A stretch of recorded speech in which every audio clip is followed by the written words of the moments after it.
생활 법률 시간인데요. 직장을 다니면서 아이를 키우는 가정이 갈수록 늘고 있습니다. 그런 분들에게 반드시 필요한 제도가 바로 육아휴직 제도입니다. 네, 맞습니다. 육아휴직과 관련된 법도 따로 시행이 되고 있는데 정확한 내용을 잘 몰라서 법적인 분쟁까지 이어지는 경우가 있어요. 그래서 오늘 생활법률 시간에는 육아휴직과 관련해서 알아두면 좋을 내용 법무법인 법승의 임대현 변호사와 함께 알아봅니다. 네, 변호사님 안녕하십니까? 네, 안녕하십니까? 네. 어서 오십시오. 자, 우리 변호사님은 이제 결혼한 지가 얼마 안 돼서 육아휴직 아직 해당 사항이 없지만 네. 나중에 좀 쓰실 계획이 있으세요? 네, 저도 기회가 되면 꼭 써보고 싶습니다. 네. 직장 다니면서 이제 아이 키우는 분들은 이 육아휴직에 대해서 궁금한 점들이 정말 많을 것 같아요. 맞아요. 뭐 관련 규정이 앞에서도 잠깐 얘기했지만 따로 이렇게 마련되어 있죠. 네, 우리가 흔히 육아휴직이라고 하는 제도는요, 남녀고용평등과 일가정양립 지원에 관한 법률, 네. 그러니까 줄여서 남녀고용평등법으로 규정하고 있는데요. 네네. 이 남녀고용평등법 제19조에 따라서요, 만 8세 또는 초등학교 2학년 이하의 자녀를 양육하기 위해 휴직을 신청할 수 있습니다. 이 기간은요, 요건에 따라서 조금 다를 수 있는데 최대 1년 6개월까지 그리고 4번을 나눠서 사용할 수 있고요. 네. 그래서 오늘은 이 육아휴직과 관련된 내용 가운데서도요, 최근에 있었던 중요한 판결이 있었는데 이 내용을 중심으로 이야기해보려고 합니다. 네, 좋습니다. 이 육아휴직과 관련해서 주목할 만한 최근의 판례는 그럼 어떤 좀 내용인가요? 예, 이 당사자분이 중증 시각장애인이시면서 시각장애인을 위한 사회재활 교사로 일을 하고 있는 이 A씨에 관한 이야기인데요. 네. 1년간 육아휴직을 사용을 하고 회사에 복직을 신청을 했습니다. 네. 그런데 본래 경우에 따라서 초과 근무를 하기도 했지만 오전 11시부터 오후 8시까지 근무를 하던 분이었는데 복직을 앞둔 A씨에게 회사가 오후 4시부터 다음날 새벽 1시까지 일을 해라라는 새로운 근무 시간을 지시를 한 거죠. 갑자기? 육아휴직 후에 근무 시간을 변경해라 이렇게 지시를 한 거잖아요. 네네. 그런데 야 이건 지금 근로자 입장에서 당황스러울 것 같은데요. 이건 시간이 맞아요. 너무 변경이 됐는데요. 새벽 예. 1시까지요? 예. 그렇죠. 그런데 여기서 그치지 않고 예. 또 추가로 오전 6시에서 8시까지 월 45시간 이내에서 근무를 해라라는 조건까지도 붙였습니다. 예. 그런데 이 아까 말씀드린 것처럼 이 A씨가 중증 시각장애인이었기 때문에 장애인 고용법에 따라서 직업 생활을 돕는 근로지원인 서비스도 받았었는데요. A씨가 출근한 이후에야 채용을 하겠다 이렇게까지도 통보를 한 겁니다. 억울해. 나 지금 듣고 있는데 막 억울해 죽겠어요. 아니, 그 복직 날짜는 정해져 있었을 텐데 그래서 결정 어떻게 됐나요? 네, 이 A씨는요. 기존 근무 시간대로 일을 하게 해달라라고 수차례 요청을 했고 그렇죠. 또 홀로 자녀까지 양육하고 있는 문제도 있었기 때문에 새벽 1시에 퇴근하면 교통 문제도 있잖아요. 그렇죠. 그런데도 회사가 안 된다라고 한 거죠. 그래서 A씨가요. 복직 첫날에 회사가 말한 시간이 아니라 원래 휴직 전에 근무 시간과 동일한 시간인 오전 11시에 출근을 한 겁니다. 그러니까 회사는 A씨의 출근을 저지하기까지 했고요. 또 이후에는 정당한 사유 없이 무단 결근을 했다라면서 경고장도 수차례 달리고 결국은 해고 통보까지 했습니다. 네, 그러다 보니까 A씨가 무효 소송까지 가게 된 거죠. 이건 법 문제를 떠나서요. 그냥 상식선에서 생각하려면은 이 직원을 저는 아무리 생각해도 이거 해고하려고 일부러 이렇게 그러는 거 해야 아니야? 돼요. 네가 이래도 안 나가. 저는 용서할 수가 없습니다. 진짜. 좋아요. 그렇죠. 그러면 저의 판단은 그렇습니다만은 법원에서는 어떤 판단을 내렸습니까? 이 사건이요. 무려 대법원까지 갔는데요. 1심, 2심, 대법원 모두 다 근로자의 손을 들어줬습니다. 그렇죠. 예, 그러니까 회사가 정당한 이유 없이 육아휴직 전에 근무 시간이나 조건을 바꿨다.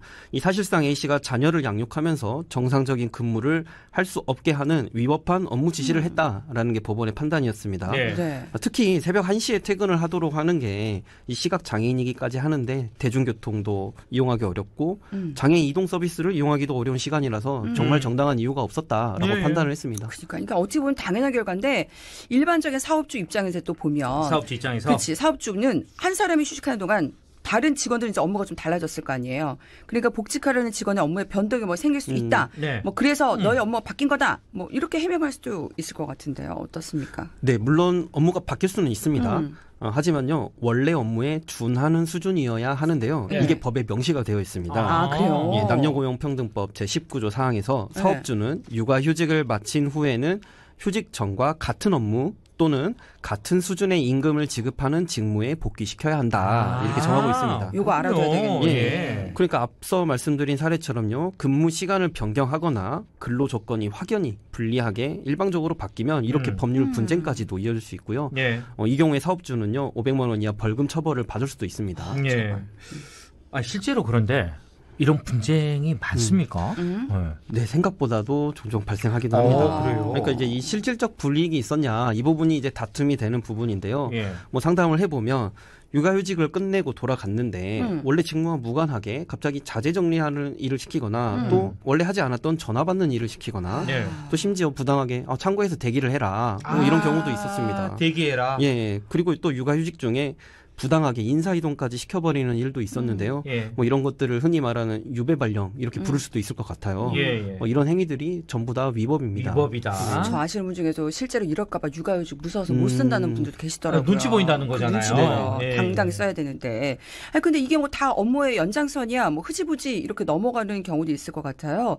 복직해야 하는 입장에서 괜히 좀 긁어서 부스럼 만들기 좀 싫잖아요. 그래서 좀 받아들인 경우도 있죠. 네네. 아무래도 그런 생각이 들 수밖에 없는데요. 이 분리 관련해서는요. 대법원이 명확한 기준을 제시하고 있습니다. 네. 첫 번째로 조직이 재편되는 경우 다른 직무를 부여해야 할 필요성이 반드시 있었냐. 예. 또 임금을 포함한 이 근로 조건이 혹시 더 낮아지진 않았냐. 또 업무의 성격이나 내용, 범위, 권한과 관련해 이 불이익이 생기진 않았냐.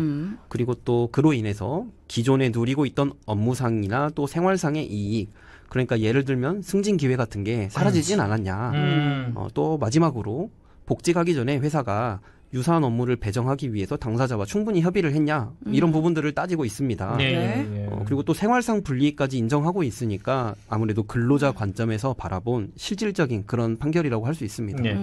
잠깐 지금 승진에 관련된 얘기를 했잖아요. 네. 승진 기회 등이 사라지지 않았는지 이와 관련된 얘기를 해주셨는데 육아휴직을 하면 그만큼 이제 업무를 좀 쉬다 보니까 승진에서 이제 밀리는 경우도 좀 많다고 하더라고요. 이거 법률상 좀 문제가 되나요, 이게? 어떻습니까? 네, 그렇습니다. 사실 많은 분들이 육아휴직을 망설이는 이유 중 하나가요. 네. 복직 후에 마주하게 될 이런 암묵적인 불이익 때문이죠. 차라리 영아 어린이집을 이용하거나 부모님께 도움을 요청하고 복직을 서두르자 이런 생각을 하는 경우가 많잖아요. 다시 한번 정리를 드리자면 육아휴직을 이유로 승진이나 임금, 근로조건 등의 불이익을 주는 것은요. 법적으로 명백한 차별이고 금지된 사항입니다. 규정상 육아휴직 기간은요. 근속 기간에 포함이 돼야 합니다. 네. 근데 현실은 어떨까요? 그렇죠. 물론 좀 많이 좋아지고는 있습니다만은 아직까지 그러지는 않은 것 같아요. 그렇죠. 실제로 근속 연수가 미달됐다고 하면서 승진 누락시키는 경우도 있는데요. 네. 또 인사 규정 안에다가 휴직 중인 사람은 제외한다 이렇게 문구를 넣는 경우도 있습니다. 그런데 이런 인사 규정 자체가 지금 문제가 될 수 있을 것 법률 같은데요? 위반 소지가 충분히 있고요. 예. 이런 불이익을 당했을 때는요. 인사평가 절차 위반을 이유로요. 인사위원회를 다시 열어달라 요구할 수도 있습니다. 네. 자, 이렇게 엄연한 규정이 있음에도 불구하고 애초에 육아휴직 자체를 거부하는 사업장도 있잖아요. 이럴 때는 좀 어떻게 해야 할까요? 특히 아무래도 이 5인 미만의 사업장 같은 작은 곳에서는요. 육아휴직을 인정하지 않는 경우가 더 많습니다. 네. 그런데 이건 근로자의 권리이기 때문에요. 선택이 아니라 의무사항입니다. 네. 그러니까 일정 요건을 갖췄다면 신청만으로도 육아휴직이 효력이 발생하는 거죠. 네. 사업주가 이것을 거부하면요. 500만 원 이하 벌금 처벌 받을 수 있고요. 만약에 육아휴직 신청을 이유로 해고를 하면 3년 이하의 징역 또는 3천만 원 이하 벌금의 처벌을 받을 수도 있습니다. 또 부당해고로 인정이 되면요. 복직 명령도 떨어지고 손해배상 청구까지도 해야 합니다. 하지만 만약에 회사가 사업을 계속할 수 없을 정도로 어려운 상황이라 그래서 폐업을 하게 되면요. 있죠. 그럴 수도 이 있죠. 경우에는 실업급여를 대신 받을 수도 있습니다. 실업급여를 받을 수도 있다. 알아둬야 되겠네요. 자, 이게 이 일과 가정의 양립을 지원한다는 취지에 맞게요. 육아휴직 좀 당당하게 쓰셔야 됩니다. 네. 그런 문화도 꼭 필요할 것 같고요.